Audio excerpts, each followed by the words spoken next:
Bon, bonjour à tous.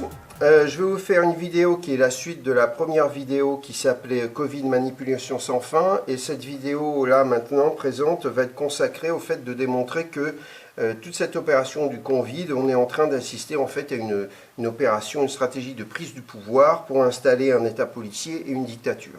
Voilà. Donc, pour démontrer cette chose-là, je vais faire un récapitulatif très rapide de toutes les incohérences, parce qu'il y a tant d'incohérences qu'on ne peut plus penser à de l'incompétence de la part de nos gouvernants, mais uniquement à de la malveillance, parce que personne n'est si idiot et si incompétent, ça n'existe pas. Donc, la première chose, c'est que quand on nous parle de la deuxième vague, on nous ment. Il ne s'agit pas d'une deuxième vague, mais il s'agit bien d'une deuxième épidémie, puisqu'elle est due à un variant du virus, mais un variant qui est si différent que c'est déjà, on peut considérer ça comme un autre virus de la même famille, mais qui est différent. Ça, c'est une très grande importance, vous le verrez après pourquoi. La deuxième chose, c'est quand on regarde les gens qui sont atteints des formes graves ou qui meurent du virus, ce sont à 75% des gens qui ont plus de 81 ans et qui ont moins d'un an d'espérance de vie devant eux.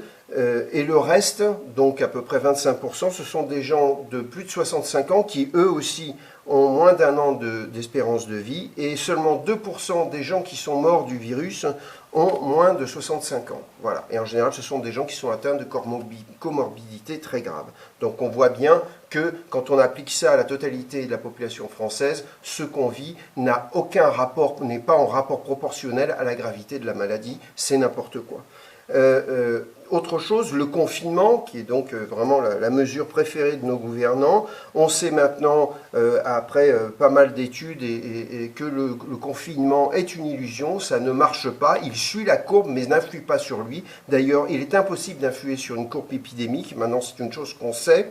Et surtout, on se rend compte qu'il y a des pays qui n'ont pas confiné ou qui ont fait des expériences de confinement vraiment comme ça ciblées et qui ont des courbes meilleures, enfin qui ont des meilleurs résultats. Et ça, on nous raconte des histoires sur la Suède en disant qu'ils ont eu beaucoup de morts au début, mais en fait quand on analyse de près, ce n'est pas vrai, puisque la Suède étant un petit pays, sa population est plus concentrée dans les grandes villes, et quand on regarde en proportion, finalement, au début, elle a eu plus de morts, mais c'est normal par rapport à sa proportion de population, puisque, en fait, vu que sa population totale est plus répartie dans les grandes villes que dans un pays comme la France qui a une population plus grande, donc sa population est répartie de manière plus éparse, en fait c'est normal qu'elle soit atteinte, que la Suède soit atteinte au début plus rapidement.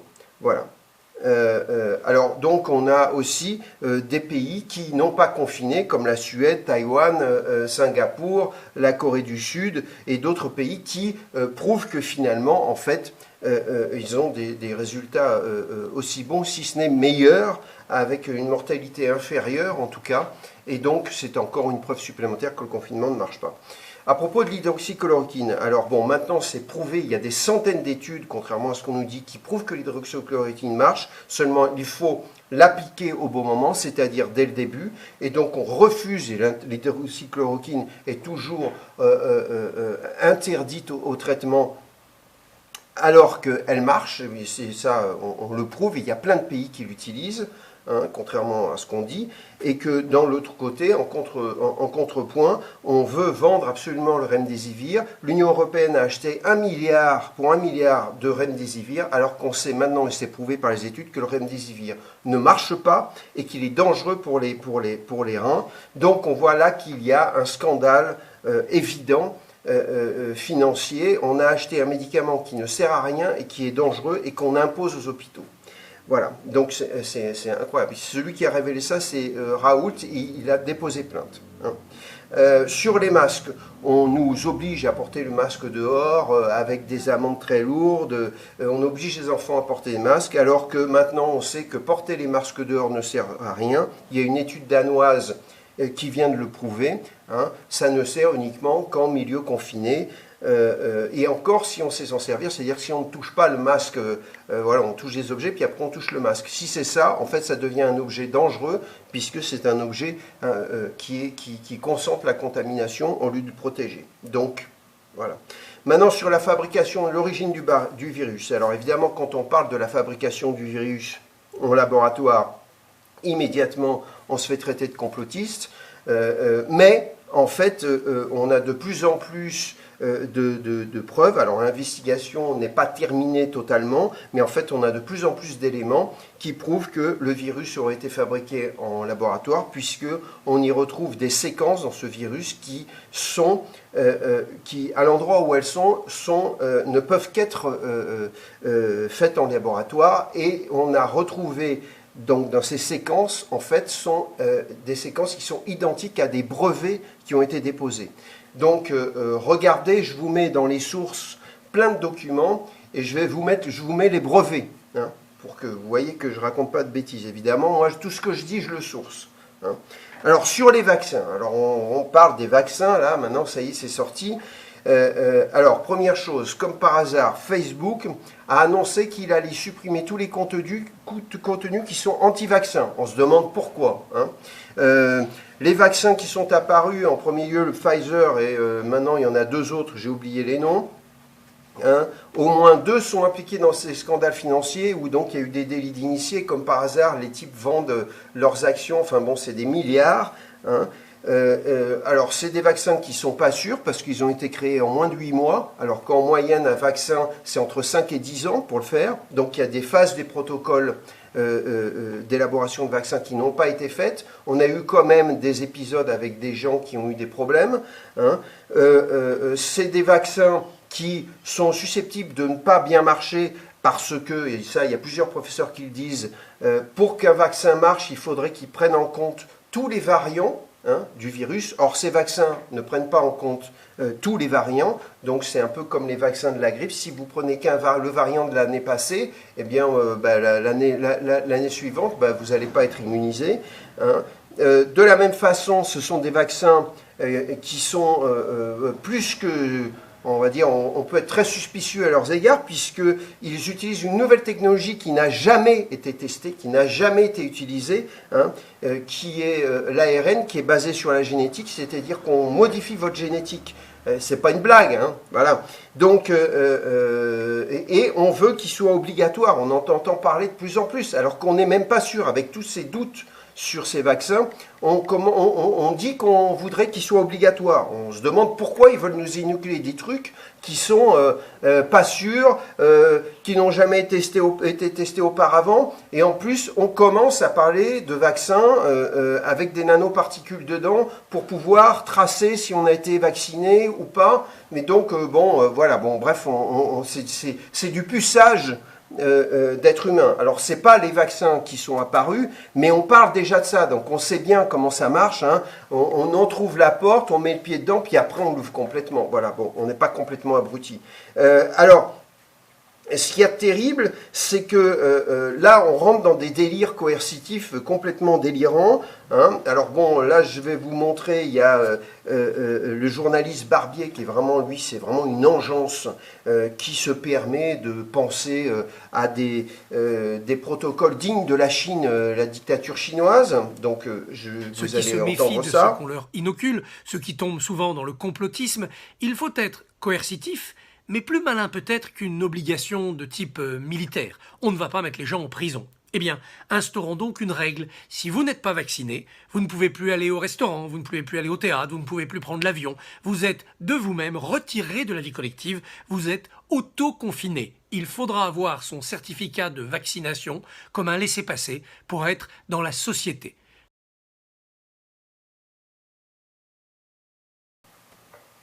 Mais il y a aussi le député Jérôme Borowczyk, du macronisme qui, lui, veut appliquer le vaccin obligatoire avec un passeport de vaccin obligatoire. L'application du Covid va être obligatoire. Hein, maintenant, sur le téléphone cellulaire, il va falloir maintenant être obligé d'avoir cette application. Enfin bon, donc tout ça, ça ressemble quand même vraiment à des films de science-fiction, hein, c'est du fichage. De la même façon, le président du conseil scientifique, le fameux, hein, maintenant, il dit qu'il veut qu'est-ce que c'est? Ah oui, il veut que on passe bientôt à une politique de testage de masse à 6 millions de gens par semaine. Donc vous pensez bien que pour vacciner 6 millions de gens par semaine, il va falloir y aller de façon policière, hein, coercitive. Donc vous vous rendez bien compte que si vous êtes capable de faire une politique comme ça, c'est que derrière, il y a tout ce qui va suivre derrière. Hein. Vous imaginez bien ce qui se passe. Là, on est en train de faire du traitement de la massification coercitive sur un peuple entier. Ça doit rappeler les fameuses heures sombres de l'histoire. Hein. Normalement, on doit réagir à ça. Hein. Mais alors surtout, ce qu'il y a quand même d'incroyable avec le vaccin, c'est que les laboratoires qui sont déjà en train de traiter avec l'Europe, l'Europe, on sait pas encore grand-chose sur ces vaccins, ils sont déjà en train de traiter pour acheter des milliards de doses. Hein, mais surtout, ils passent des contrats où les laboratoires vont avoir une espèce d'immunité judiciaire parce que si jamais ça ne marche pas ou qu'il y a des problèmes, on ne pourra pas les poursuivre en justice. Alors regardez la folie que c'est. Hein. Maintenant, on a aussi les idées que toute personne qui sera testée positive, je ne parle pas de personne malade, testée positive, devra être obligatoirement isolée, hein, et sous peine d'une amende de 10 000 euros. Je ne sais pas si vous imaginez. C'est-à-dire que là, on est vraiment... bon, je ne sais pas quoi. Les trucs où on a vu ça, c'est des films de science-fiction, Hitler et Staline. Moi, j'ai pas entendu parler de ce genre de trucs ailleurs. Voilà. Donc voilà, donc grosso modo, ça c'est le portrait robot de ce qui est en train d'arriver à travers le Covid. Voilà, c'est la situation dans laquelle on est. Alors, quand on voit tout ça, on se dit, ouh là là là là là là là là, mais dans quel monde je vis dans quel monde est en train de me créer pour un Covid qui ne tue que des gens qui ont plus de 81 ans en majorité, qui ont 1 an d'espérance de vie devant eux. Truc bizarre, hein. Voilà. Eh bien, ça c'est une chose, mais si vous regardez maintenant le secteur économique, alors là, vous allez commencer à vous poser vraiment des questions. Alors, dans le secteur économique, pendant la crise du Covid, comme par hasard, les milliardaires se sont enrichis de plus d'un quart, c'est-à-dire qu'ils ont augmenté leur fortune de plus d'un quart. Hein. Big Pharma, il y a eu des opérations en bourse phénoménales. Hein. Et en plus, évidemment, ils sont de plus en plus en lien avec les gouvernements. Donc, on passe des accords dans votre dos. Donc, c'est ce qui se passe en Europe, où ils achètent des doses. Personne, à un moment donné, on n'a pas demandé l'avis aux gens s'ils étaient d'accord avec ce type de politique sanitaire. Hein.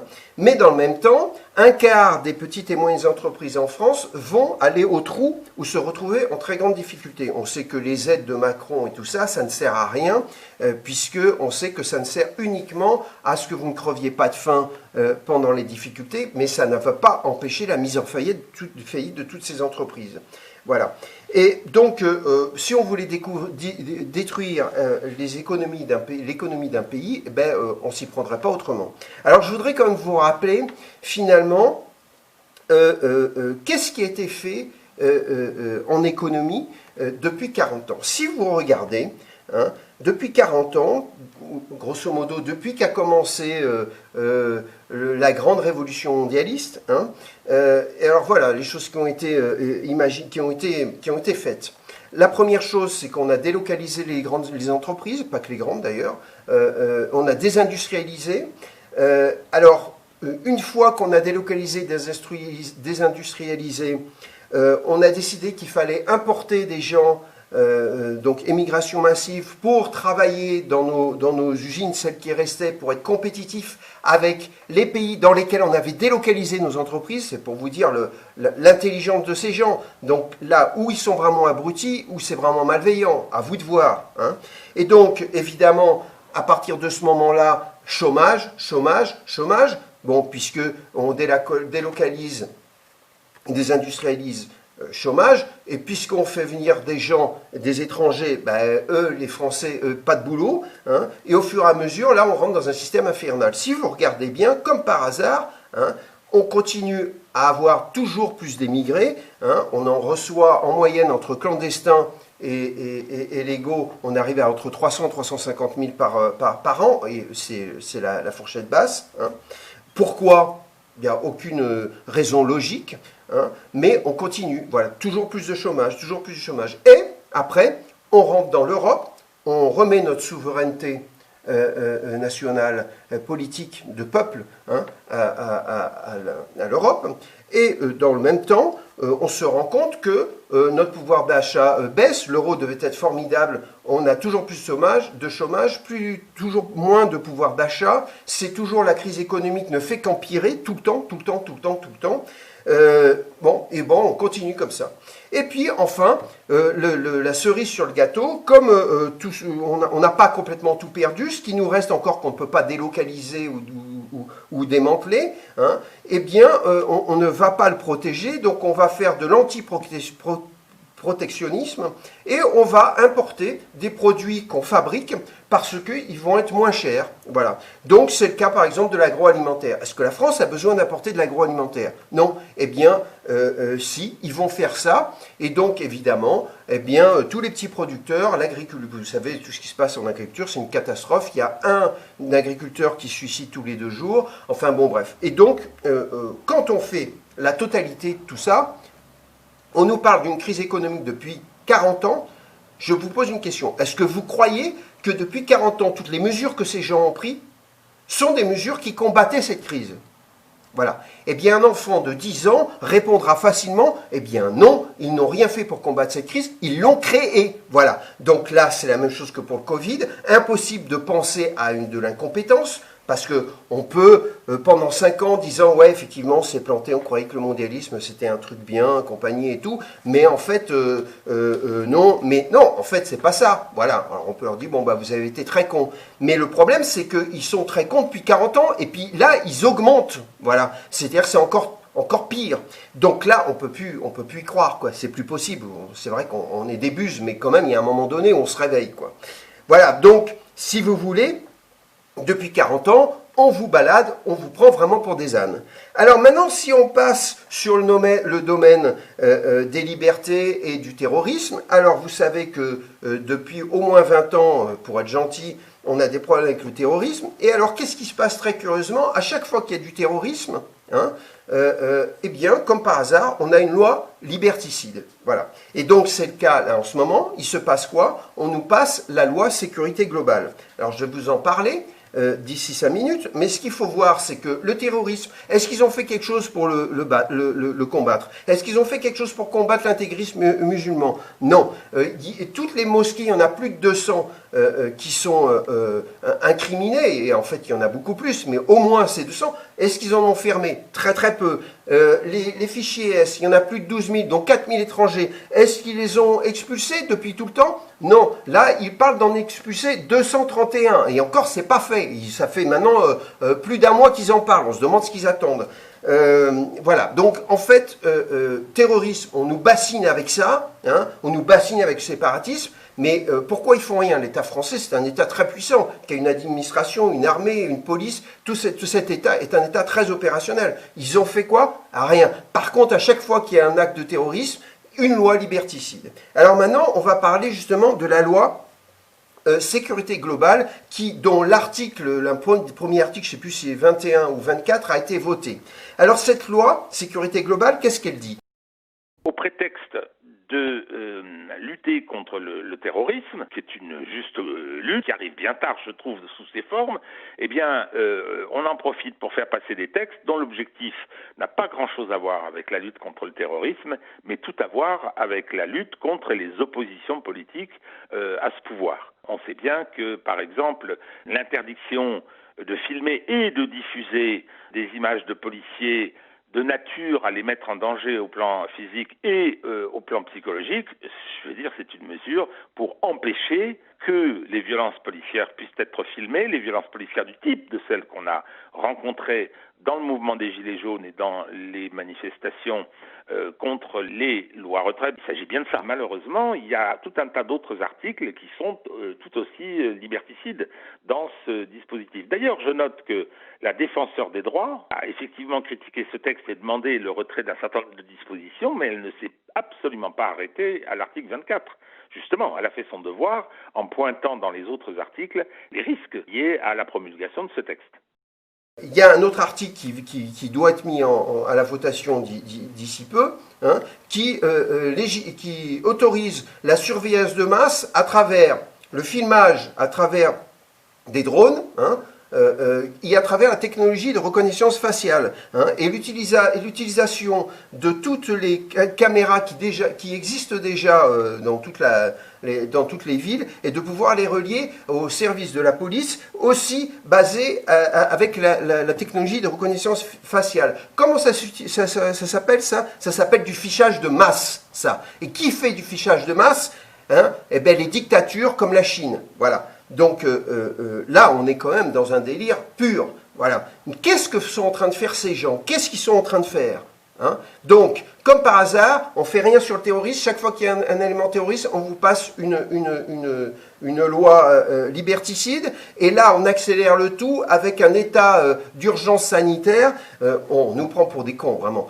Alors là, ça ne va pas du tout. Donc, qu'est-ce qu'on peut dire si on veut conclure, faire une synthèse de tout ça? Alors déjà, hein, on nous annonce une troisième et une quatrième vague. Hein. Faites attention. Là, maintenant, il va falloir que vous vous réveillez vraiment. Parce que là, ce qu'on est en train de faire, c'est établir réellement une dictature. Hein, et il se donne les moyens de ça, c'est-à-dire les moyens policiers.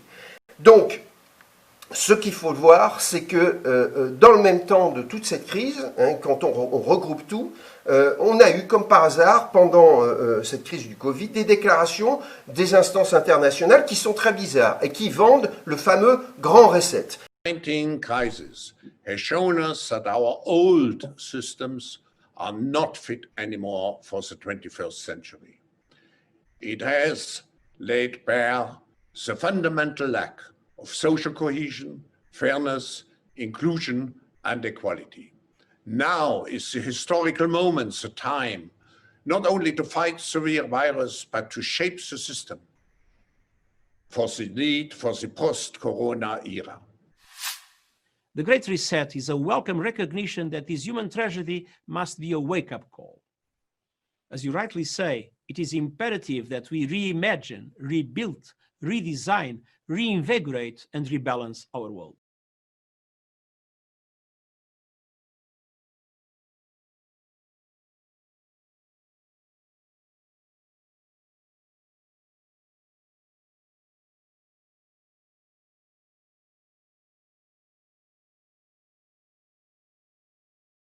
Mondiale réelle et constructive est la seule façon de procéder.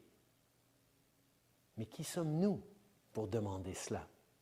Look at what we can do to make a difference together. Let's use our shared power not just to get a vaccine, but to get it out to everyone. Let us be inspired by our citizens' call to restore the global economy while we tackle climate change. In other words, let's not wait for someone else to act. Aux quatre coins du monde, les enfants portent un masque pour aller à l'école ou ne vont pas à l'école du tout. Des personnes âgées meurent. Des manifestants sont tués. Le niveau des mers monte et les forêts brûlent. Les gens qui ne pensent qu'à eux-mêmes continuent d'aggraver les inégalités et les conflits. Alors, quand on voit cette tête de repas avariée de Justin Trudeau, on se demande ce que ces gens-là peuvent faire de bon pour nous. Alors, il faut comprendre que finalement, ce Covid est devenu un cheval de Troie. On nous parle de tout, hein, alors, du réchauffement mondial, des forêts qui brûlent, des manifestants qui sont tués, du patriarcat, du colonialisme. Et donc, le Covid serait une bonne occasion de lutter contre l'héritage du colonialisme et le patriarcat. Alors on nous parle du grand reset, de la réorganisation économique, de la réorganisation politique, mais c'est un vrai carnaval, c'est un vrai festival. Et surtout, on se demande ce qu'un gouvernement mondial aurait pu faire de bon, parce que quand on voit ce que ces instances internationales ont fait, s'il y a bien une preuve d'incompétence qui a été donnée, c'est en premier lieu par elles, puisque au début, l'épidémie, où on aurait dû ordonner et avertir tous les pays de fermer toutes leurs frontières, alors qu'on a dit que c'était une imbécilité. C'est eux qui ont fait de la crise de ce virus une crise mondiale. Hein. Ils n'ont pas fermé les frontières. Après, on a toute la suite, je ne vais pas faire toute la liste. Hein. L'hydroxychloroquine, le remdesivir, les fausses études fraudées internationales, les délires contradictoires sur le masque, sur le confinement, enfin bref, j'en passe et des meilleurs. Donc on comprend bien que tout ça, c'est du cirque. Eh bien, c'est en premier lieu, c'est hormis une réorganisation politique, donc ça veut dire en fait un gouvernement mondial, hein, on se demande qui a permis à ces gens de penser à une chose comme ça. Est-ce que les peuples ont été consultés? Est-ce qu'ils ont envie de quelque chose comme ça? Bien sûr que non. C'est surtout l'établissement de la monnaie virtuelle. Qu'est-ce que c'est la monnaie virtuelle? Donc c'est une monnaie qui ne sera plus que digitale, c'est-à-dire l'élimination de la monnaie physique, les billets, les pièces, les chèques et même les cartons de crédit. Ce sera à travers le téléphone. Et donc, là, une fois que la monnaie est virtuelle, hein, alors là, on est, parce que évidemment qu'à partir de ce moment-là, on sera pieds et poings liés à la bonne volonté de nos gouvernants. Hein. Alors évidemment, la grande excuse, ça va être justement le Covid, puisque ça va être, vous voyez, comme on peut plus se déplacer librement, comme beaucoup d'entre vous vont être coincés en confinement, ou si c'est pas la totalité, comme l'argent physique aide à éparpiller la contagion, c'est un objet dangereux, monnaie virtuelle, voilà. Alors là, je vous dis, ça, le jour où ça arrive, on est coincé. Parce que qu'est-ce que ça veut dire? À tout moment, hein, on peut saisir votre argent, on peut faire ce qu'on veut. Et puis surtout, ne croyez pas que je dis ça en l'air. Récemment, ils ont voté la mutualisation de la dette européenne. Et qu'est-ce que c'est ça? C'était un dimanche soir, en plein août, à 3h, 2h du matin, avec 2 pelés, 3 tondus. Hein. La mutualisation de la dette européenne, alors il y a des imbéciles qui ont trouvé ça très très bien, en disant oui, c'est très bien, parce que comme ça c'est la solidarité entre les pays européens, personne ne va rester à la traîne, et tout. Mais c'est pas du tout ça. Qu'est-ce que c'est? C'est une façon de tenir tous les pays par la dette.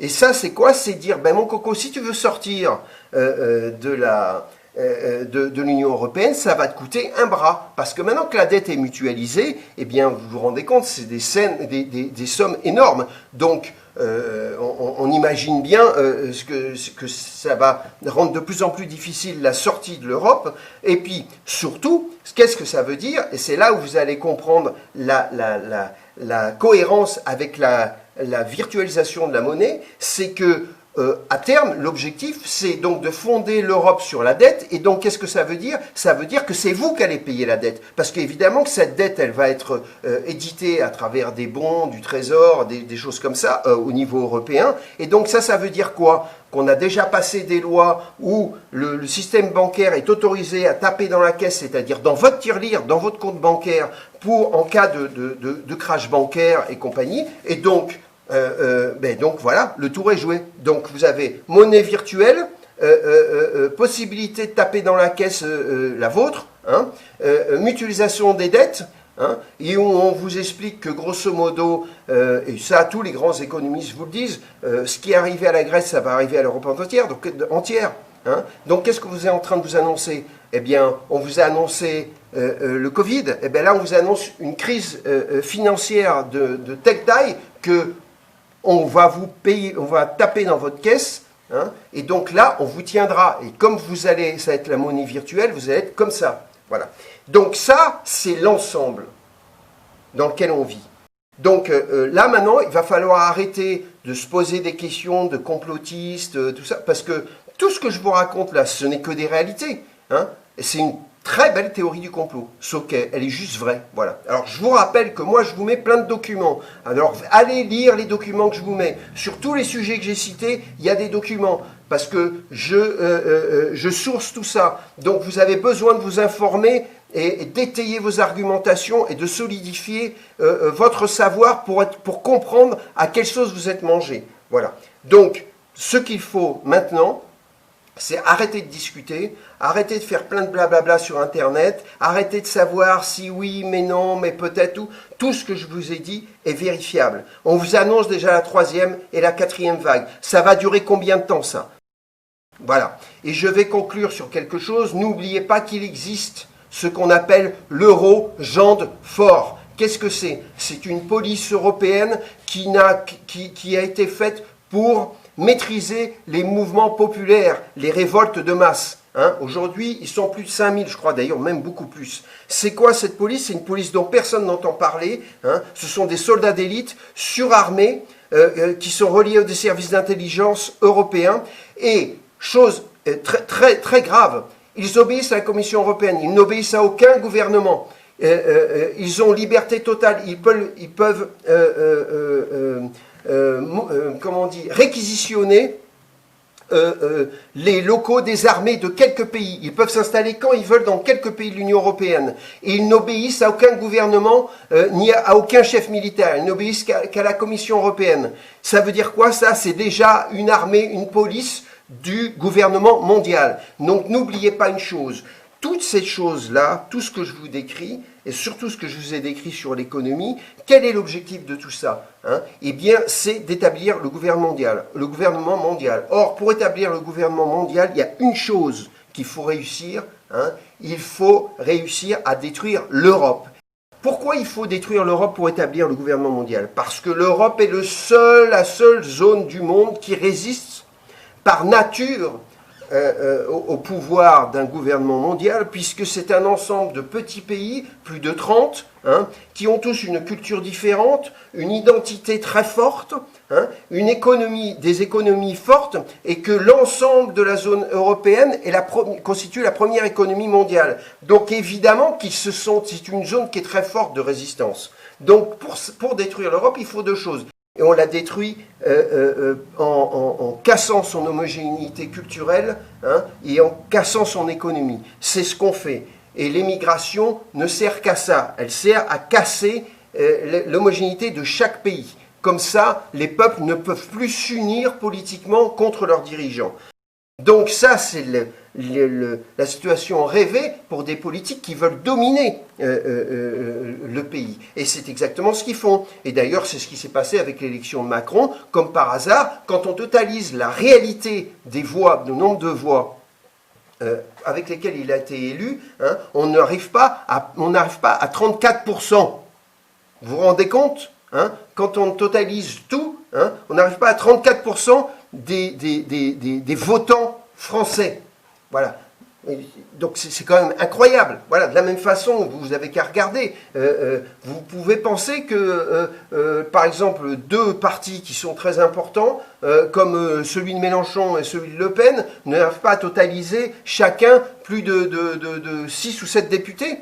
Hein? Mais qu'est-ce que c'est que ça? Et l'économie, c'est pareil. Il faut casser l'économie. Pourquoi? Parce qu'il faut casser la petite et moyenne économie. Parce que, effectivement, pour casser un pays, le tenir, c'est la petite et moyenne économie qui fait la puissance d'un pays. C'est pas les grands fleurons. Les grands fleurons, eux, ils s'exportent, ils font l'avion, ils font ce qu'ils veulent, hein, et ils s'enrichissent sur les crises. Mais la petite et moyenne économie, elle, c'est elle qui fait que le peuple résiste à tout. Une fois que le peuple n'a plus de quoi manger, il est poings et pieds liés à ses gouvernants. Donc si vous prenez tout, hein, vous comprenez que c'est ça qu'on est en train de vous faire. Si vous suivez le développement de la crise depuis 40 ans, hein, eh bien vous verrez qu'on a commencé par par extraire les grands fleurons et que petit à petit, ce qu'on fait, c'est du rabotage de la petite et moyenne économie.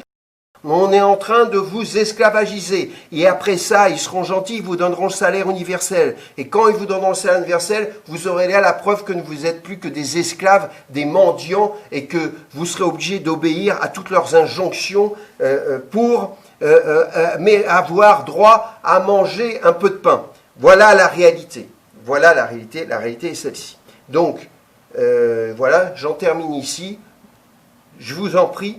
Réfléchissez bien, lisez toutes les sources que je vous mets, et maintenant c'est dans la rue que ça se passe. Maintenant, il faut mettre ces gouvernements à bas.